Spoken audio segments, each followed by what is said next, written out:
Décédé en Afrique du Sud, le gouverneur de la province de l'Équateur, Louis-Alphonse Koya-Diallo, sa dépouille a connu un engouement dû à son rang au Palais du Peuple, où acteurs politiques, membres de sa famille biologique, amis et connaissances sont venus pour rendre le dernier hommage au gouverneur de la province de l'Équateur, mort à l'âge de 67 ans. Tôt dans la matinée de ce lundi, c'est le président de la République, Joseph Kabila Kabange, qui vient se recueillir devant la dépouille de l'un de ses fidèles collaborateurs qui était autrefois aux commandes de la majorité présidentielle comme secrétaire général avant d'être admis au poste du Premier ministre intérimaire en mars 2012, en remplacement d'Adolphe Mouzitou. En effet, la disparition du gouverneur Koya-Diallo était quelque peu attendue en Mbandaka suite à la longue hospitalisation en Afrique du Sud.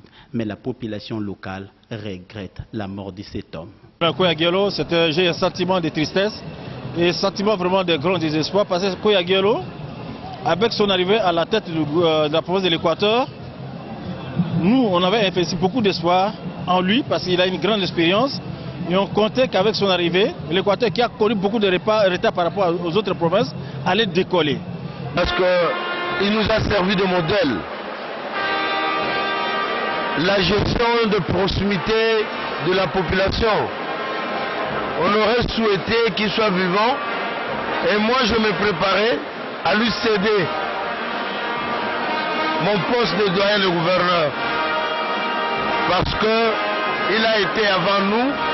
Il est le plus âgé de tout le gouverneur. J'étais en train de demander à mes collègues qu'on puisse lui céder le poste de doyen.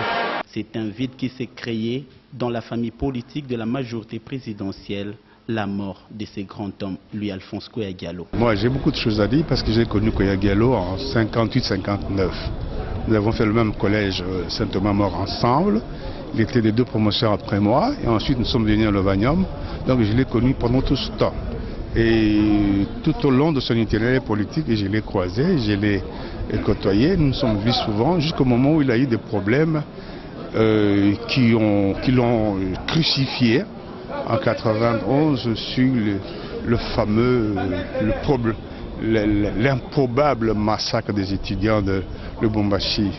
Le souvenir que j'ai, c'est que je suis fier. J'étais fier à l'époque où j'étais député à l'Assemblée nationale et je l'ai défendu bec et ongle. Pendant que les députés de l'Équateur n'avaient pas le courage de le faire, j'étais presque seul à le défendre. Je crois que ceux qui n'ont pas votre âge peuvent se rappeler. J'avais une salle électrisée contre moi, mais j'ai gardé mon sang-froid, je l'ai défendu jusqu'au point où Koya-Diallo s'est toujours souvenu de cette défense que j'ai faite en sa faveur. Après le dépôt de gerbes de fleurs, c'est aux alentours de 12h GMT que la dépouille de Koya-Diallo quitte le Palais du Peuple pour le cimetière nécropole de Lancélé. Cet homme qui avait les ambitions pour la province de l'Équateur, on lui reverra plus jamais. Adieu, Alphonse Koya-Diallo.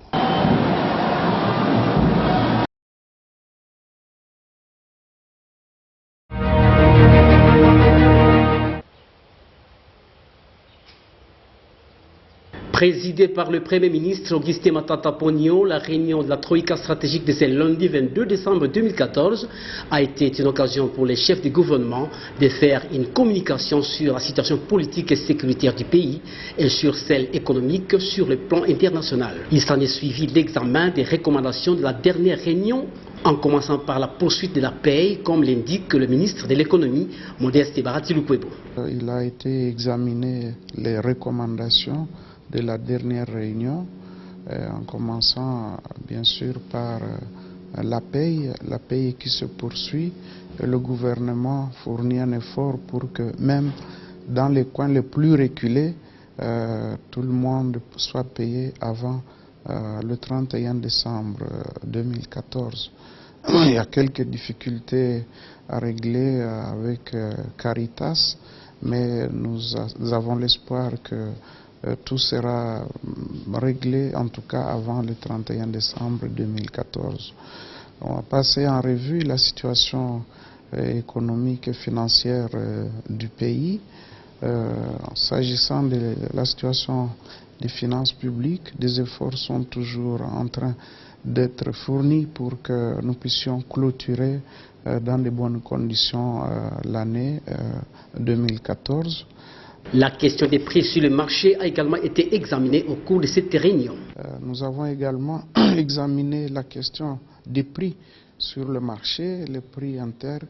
Nous avons constaté que les prix restent stables et qu'il y a suffisamment de stocks, que ceci ne donne aucune chance aux spéculateurs. Et donc nous rassurons la population qu'il n'y a rien à craindre.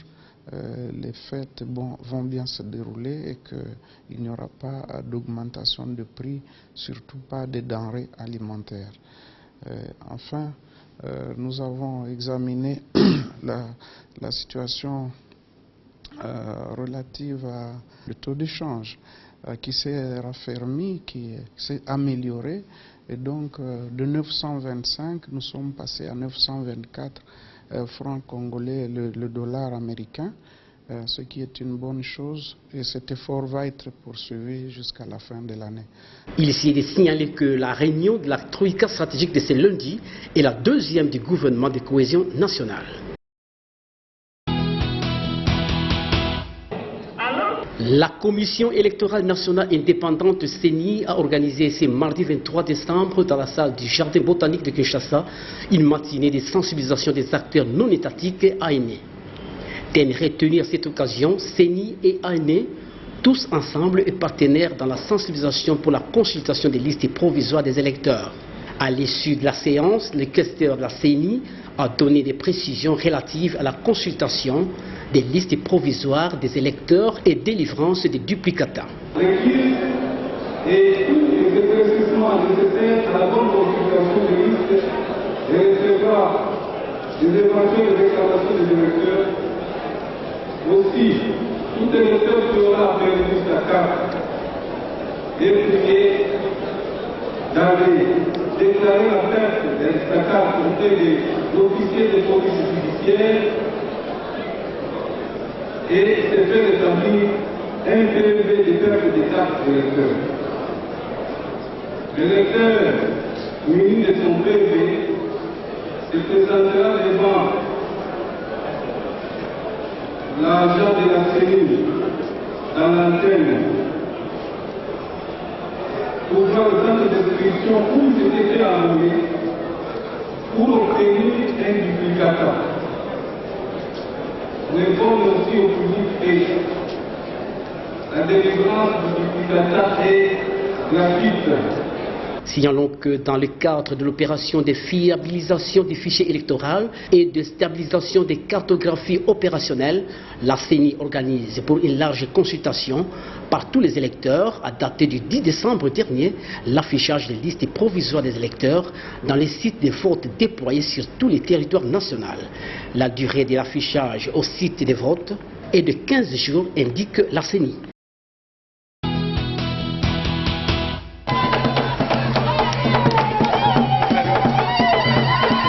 Les membres du PPRD ressortissants des Fizi se sont retrouvés ce mardi dans la salle des Roseaux pour la célébration des Lignes de l'Heure en la personne de Mme Louise Munga Messozi, reconduite au ministère du Portefeuille au sein du gouvernement de cohésion nationale. À cet effet, les ressortissants des Fizi ont par une déclaration réitéré leur attachement au président de la République pour la confiance renouvelée à leur digne fille. Nous, membres du PPRD, ressortissants du territoire des Fizi se trouvant à Kinshasa, considérant la reconduction par son Excellence, Monsieur le Président de la République, chef de l'État, de Madame Louise Munga Messozi, au sein du gouvernement dirigé par son Excellence le camarade Matata Ponyo Makonde, Premier ministre maintenu. Déclarons ce qui suit. 1. Adressons nos vifs remerciements à son Excellence, Monsieur le Président de la République, chef de l'État et initiateur de notre parti, le PPRD, pour sa confiance renouvelée en notre camarade Louise Munga Messozi. Nous nous réjouissons également de la nomination au sein du même gouvernement de notre secrétaire général, le camarade Évariste Bochard, en qualité du vice-premier ministre et ministre en charge de l'Intérieur et de la Sécurité. 2.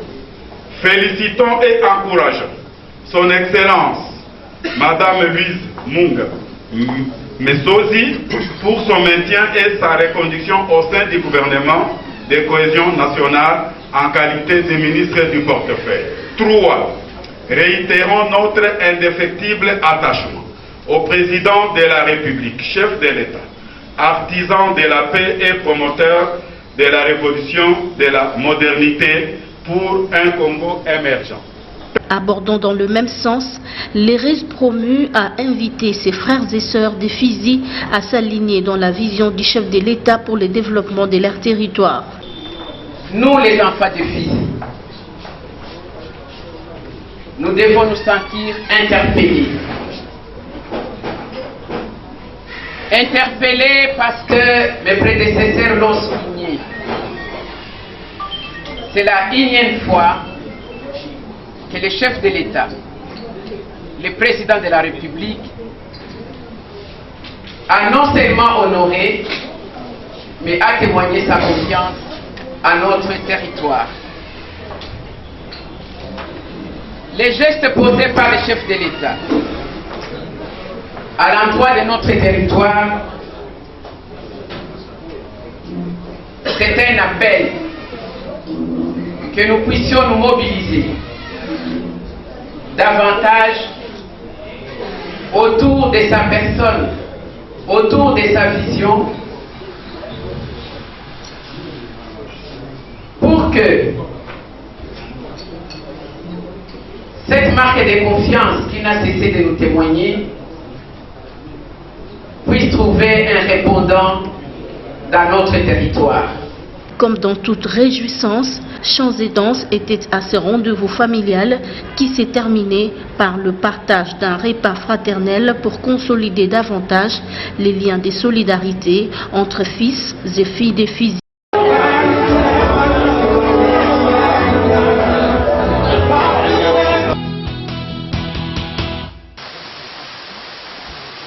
Il n'y a pas de sot métier, il n'y a que de sots gens, dit-on. En effet, les balayeurs regroupés au sein des différentes associations chargées de rendre salubre la ville de Kinshasa ont été honorés en ces jours de nativité par le Premier ministre Augustin Matata Ponyo qui les a reçus à la primature. Au nom du président de la République, le chef du gouvernement a encouragé et félicité ces derniers qui, par le coup de balai et curage des caniveaux, revêtent la ville de sa plus belle robe. Pesa bango longonya yanga moko.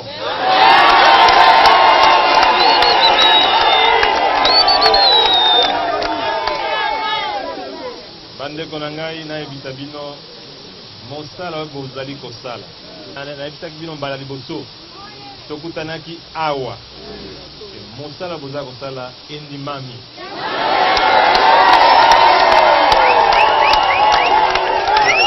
Ya ville ya Kinshasa azali awa ayambaki bandeko na ye ba gouverneur oyo baza koloba lopoto ya français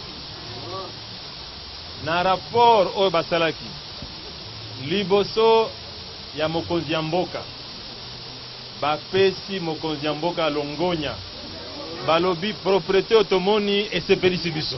Émerveilleux par ces gestes, ces agents de la salubrité se sont exprimés en ces termes. Car c'est grâce à eux justement qu'on peut se mettre comme ça justement, que ce soit propre. Donc vraiment merci, joyeux Noël à tout le monde. Et encore merci au Premier ministre Matata Ponyo qui nous a permis justement de s'abreuver, de pouvoir manger. Parce que tout le monde n'a pas forcément les moyens aussi de fêter Noël correctement.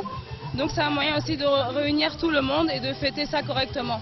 Ces balayeurs ont été ensuite conviés au concert agrémenté par New Kalongo au rythme des Vimba.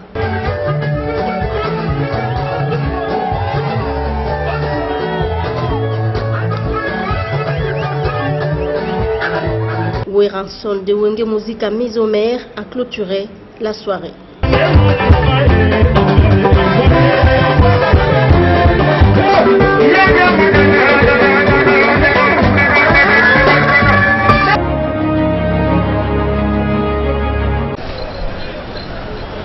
Les chrétiens du monde célèbrent le 25 décembre de chaque année la Nativité. Cette fête, de par sa tradition, est dédiée aux enfants. À Kinshasa, à ces jours de Noël, les différentes places publiques de la ville sont prises d'assaut par des enfants accompagnés de leurs parents. Question d'égayer ces derniers à qui la fête de Noël est dédiée. C'est le cas ici, à la place du 30 juin à la gare centrale, où l'on a noté un engouement de visiteurs. Chacun tenait à immortaliser ces moments par des prises de photos. Une aubaine pour ces photographes ambulants qui opèrent à cet endroit.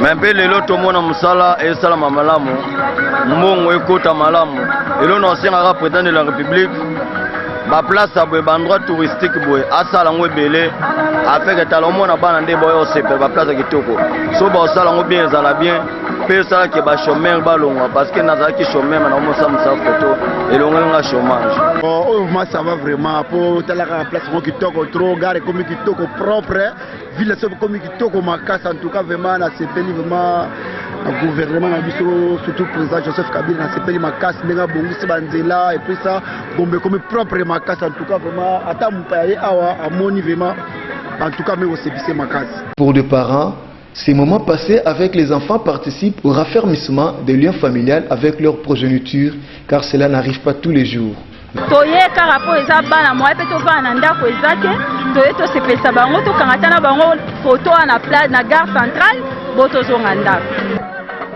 En tout cas, na sepeli pour na kotala bana ndenge ba fête pour les fêtes ya bana. Kozozela ya biso ya fête de l'année, otoyi bandenga ko sepela pour na moni ke masolo ngweza bien. Bana ba sepeli na bango, bale bamel, balati na bango ndenge bana ba sepela ka chaque fois. Les enfants de leur part s'adonnent à cœur joie à ces instants, surtout quand ils les passent avec leurs parents. Ce Noël c'est bien, c'est parce qu'on a érigé une montagne de sapins. Les enfants s'amusent bien, ils sont très contents pour ce Noël ici. C'est différent de l'année passée, il y a des changements, il y a eu des changements. Je suis venue fêter la fête de Noël avec papa. Je m'appelle Bénédicte, je suis venue fêter la Noël avec papa et maman, et mes petites sœurs, et mes grandes sœurs, et mes grands frères. Je suis venue m'amuser avec mes petits, avec mes grands frères, mes tantes. Je suis venue m'amuser avec mes parents. Merci. Je m'appelle Daniela. Je viens fêter la fête de la Noël. Avec papa, ma petite soeur, mon grand frère et mes tantes. Parents, enfants et photographes, chacun a su mettre à profit ces instants de festivité, des moments qui demeureront inoubliables pour plusieurs d'entre eux.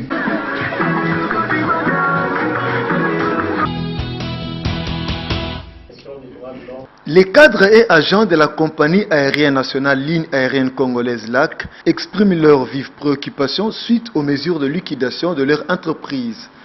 Ces agents mécontents ont exprimé leurs craintes au cours d'une tribune leur accordée ce vendredi par la voix des sans-voix. Ces derniers jugent cette mesure de liquidation d'unilatérale et d'antisociale car celle-ci ne prévoit rien en rapport avec leur indemnité de fin de service. Bien, un matin, on dit aux agents, c'est terminé, rentrez à la maison. La compagnie est en liquidation. Sans se poser la question, leur sort, leurs droits, qu'est-ce qu'ils deviennent demain?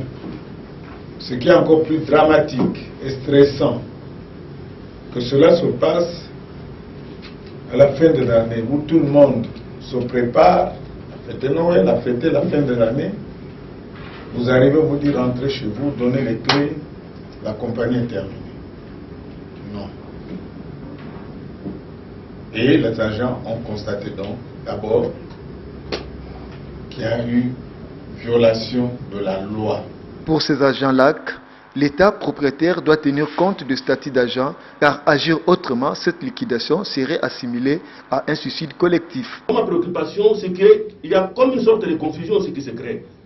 Quand bien même on a montré que cette entreprise pouvait se redresser, quand bien même il y a eu des opportunités que le gouvernement lui-même a refusées, quand bien même il y a toutes ces possibilités, parce qu'aujourd'hui le gouvernement n'a pas donné même un rond pour préparer cette liquidation.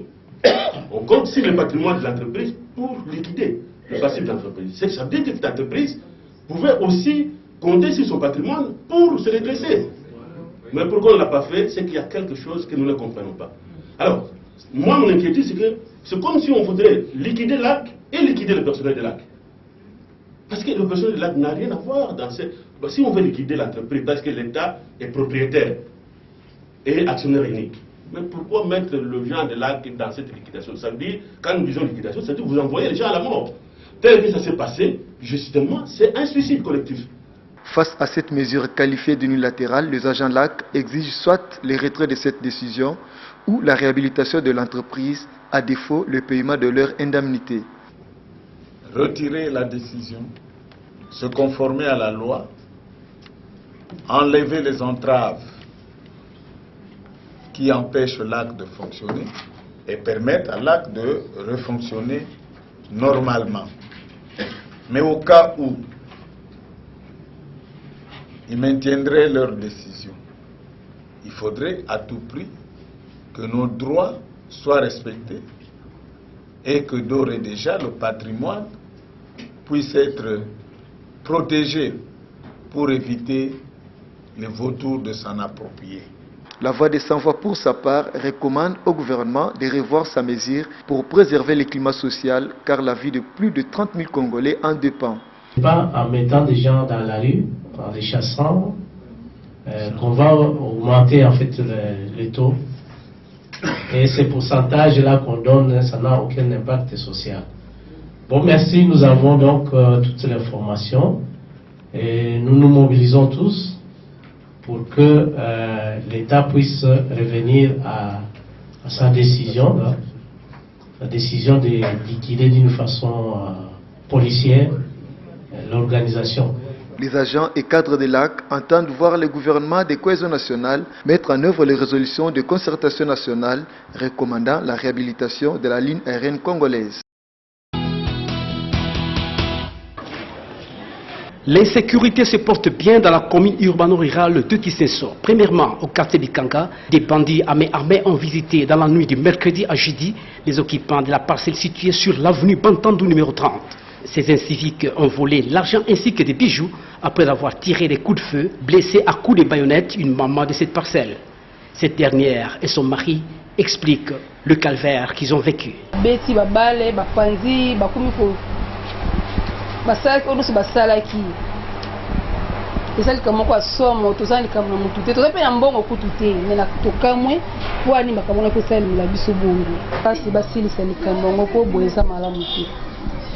boeza malamu te po soki nzambe kuta bato ya te tokona tokufa kobetanga munduki na ye wana na mutu ya munduki kocubacuba makile ebimaki ebele do kimia kuta eza te esengeli basilisa likambo yango mpenza toza mpe na kimia mpo toza na mboka na biso moko tokovivre kaka boye te tozovivre malamu te kimia ezali te butu nyonso moye moto alala kimia na ndako ezali te masasi ezobetama epai na epai intervention eza koya te okobenga na banimero bapesa biso me bato baza koya te makambo ebandi na ba 2h50 ezosuka na ba 3h50 à 4h du matin mona la police tobengi bakomona na autour de 7h à 8h makambo deja ya pasi ese esalemi mbala mosusu mpe intervention okosala ezomonana te ebongi oyo opération wana ya koluka bakulu na basila bato batambola minduki pampamba na balabala basila l'État moto azali na droit ya kotambola mpona kosala patrouille mais soki ekomi ke na bandako ya bato bazobuka bafenetre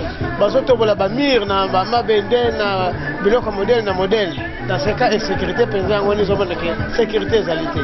Les habitants du quartier qui suivaient cette opération n'avaient aucune marge de manœuvre pour contrer l'action de ces bandits de grand chemin. Ces témoins donnent leur version. Toyo babandi ba kobuka bandako tina se baye para biso na ba 2h30.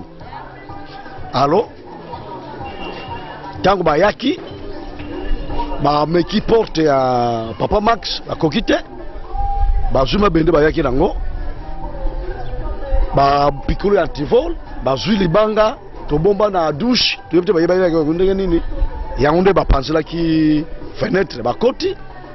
Alors papa abombamaki na se ya mbeto babandi komenase mare tino basokisi ye bapota mbongo ezalaki te bazui ba bijou sima nango babimi bakele susu na porte ya locataire dans frère Didier ndenge moko bapikula antivol babuki pe fenêtre bakoti alukuna bakamata na mwana bébé bavise na mabele bapanzi mbeto alukuna nde bazwaki mongo Didier babrakaki ye munduki. Comme si cela ne suffisait pas, ces malfaiteurs ont poursuivi leur traque dans le quartier voisin appelé Sola.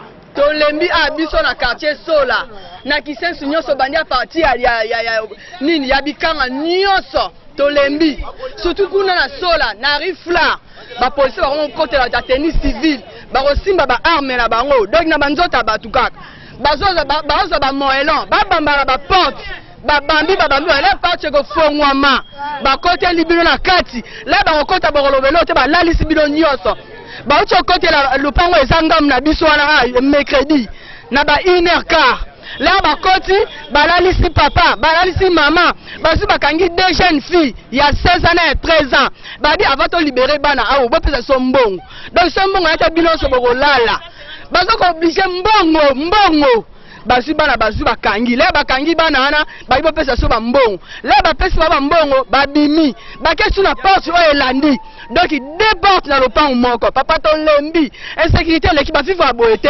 La population de Kisenso ne sait plus à quel saint se vouer en cette période de festivités de fin d'année. Elle attend impatiemment l'intervention des autorités compétentes pour que la sécurité soit rétablie dans cette partie enclavée de la ville-province de Kinshasa.